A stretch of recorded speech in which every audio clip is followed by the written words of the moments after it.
అని చెప్పి అంత బాగా నడిపించి ఓట్లు తీసుకువచ్చారు.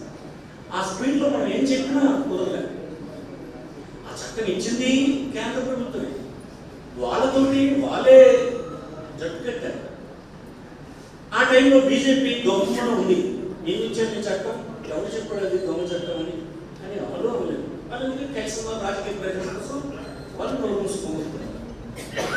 డ్యామేజ్ జరిగితే జరిగినాయి. కానీ ఒక రాజకీయ పార్టీ అలా చెప్పొచ్చా? అది నాకు వస్తుంది. ఆస్తి అనేది కాన్స్టిట్యూషనల్ రైట్.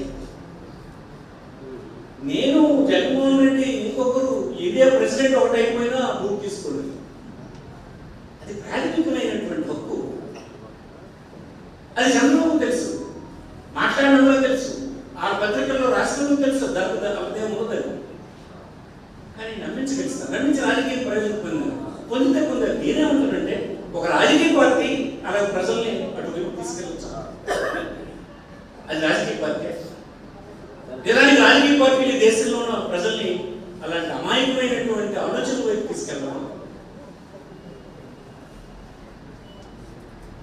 ఈ విషయంలో చంద్రబాబు చాలా తప్పు చేస్తున్నాడు. స్లోగా దాన్ని బయటకు వస్తాయి, స్లోగా అవన్నీ తెలుస్తాయి. ఎందుకు ఇప్పుడు నేను అడుగుతున్నాను, ఈ ఛానల్ ద్వారా అడుగుతున్నాను. బీజేపీ ఉంది కదా, మీతో జట్టు కట్టి పార్టీ కదా, ప్రధానమంత్రితో అది దొంగ చట్టం, ఆ చట్టం ద్వారా భూములు ఎవరైనా దొబ్బొచ్చు, ఒక ముఖ్యమంత్రి దొబ్బొచ్చు అనే మాటను అనిపించి మేమందరూ రాజకీయాల నుంచి వదిలిస్తాం అనిపించు, ప్రధానమంత్రి అనిపించు, ఆ చట్టం దొంగ చట్టం అనిపించు. దొంగ చట్టం తీసుకొచ్చే పని బీజేపీ చేసిందా? నువ్వనేది అదే కదా.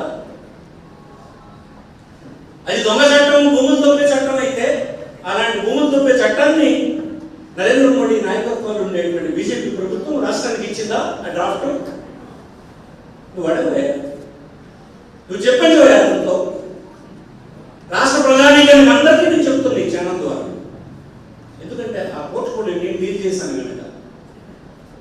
నమ్మితే ఒకసారి అధికారంలో వచ్చి నష్టం లేదు, పోతుంటుంది, వస్తుంది, అధికారం వస్తుంది, మళ్ళీ ఎవరుద్దన్నా మళ్ళీ వైఎస్ఆర్ పార్టీ రాష్ట్రంలో వస్తుంది. 40 సంవత్సరాల ఎక్స్పీరియన్స్, మీరేం అనవనక్కర్లేదు. ఇది మనం చేస్తున్న గొప్పతనం కాదు, అది మనం చేస్తున్న గొప్పతనం పక్కన పెట్టండి. ఆ చేస్తున్న పాటుపడేదితోటే మనకు బంగారం లాంటి లోకేష్ ఉన్నాడు, మన గేట్ కాదు, మనకి ప్రాబ్లం లేదు.